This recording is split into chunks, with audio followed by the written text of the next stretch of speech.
final speaker. He's going to be talking about this topic. Casper from Apex Projects. Welcome, Casper. And you're talking. Yes.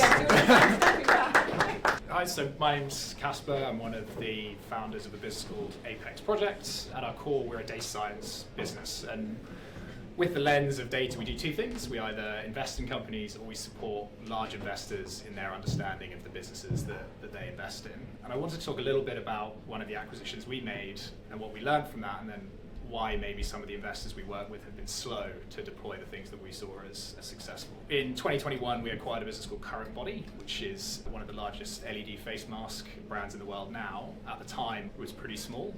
And one of the real challenges they had was this was a relatively new category. There was a lot of people trying to enter it, and therefore very noisy marketplace. So they were trying ads and they were realizing that if a brand is telling you something, you're immediately skeptical, right? Particularly if you don't understand the underlying technology, which obviously very few people do in LED.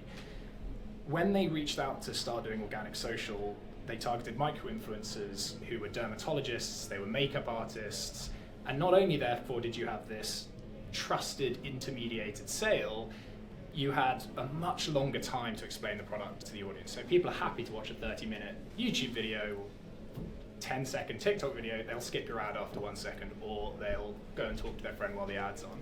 So we found that this organic social channel was incredibly successful and took the business from 30 million to 130 million of turnover over 3 years. When we were then helping other investors who were buying brands which couldn't understand why they weren't making the investment in this channel, and the primary reason is the majority of investors have an accounting background and they want to see hard numbers, and it's really hard to attribute a social view to a sale, particularly when that sale occurs in retail or on Amazon, which are the two most profitable and probably fastest growing channels, much more so than D2C really over the last couple of years. The other benefit we found of the organic social was that the lifespan of that ad or that mention was so much longer, which is what you needed to get into retail.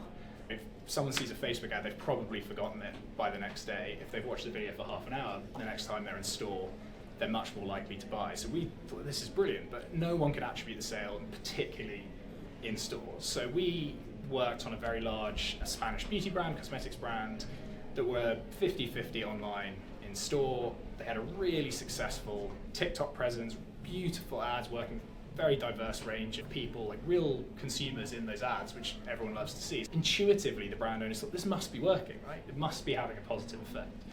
But they had constant pressure from investors saying, Facebook and Google are saying, we attribute 150% of your sales to us, so TikTok's definitely not working, definitely don't do that. They kept thinking, that can't be right, that can't be right. So they eventually gave in, cut the spend, and they saw the in-store sales fall.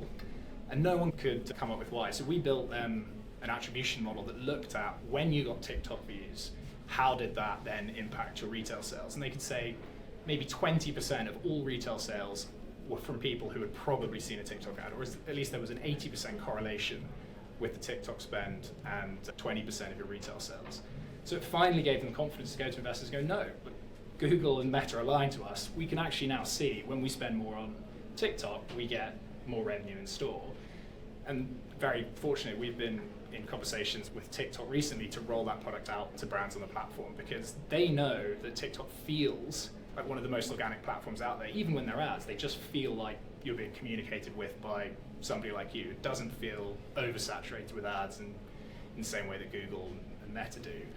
And we've just been working with a lot of brands now to try and bring that to the fore and say, look, organic social does work. Don't listen to the accountants. There are ways of doing attribution beyond last click. It just takes a little bit more time and a little bit more thought. And I think one of the issues that we've seen in our industry in data science is there's now loads of data science tools that will give you attribution, will give you information that maybe you didn't have before. But if you don't actually understand that information, it can lead you to make the wrong decision. So another example we had recently was a business that sold jewelry and clothing. Again, one of the biggest businesses in Germany. They were transitioning from clothing to jewelry, and they were seeing LTV declining. And the investors' theory on that was, oh, the business is getting worse. People don't like your products as much, something's gone wrong. What was actually happening is they were transitioning from clothing to jewelry, and jewelry had a lower lifetime value. It was more profitable, but had a lower lifetime value in the medium term. But both categories are actually improving in lifetime value.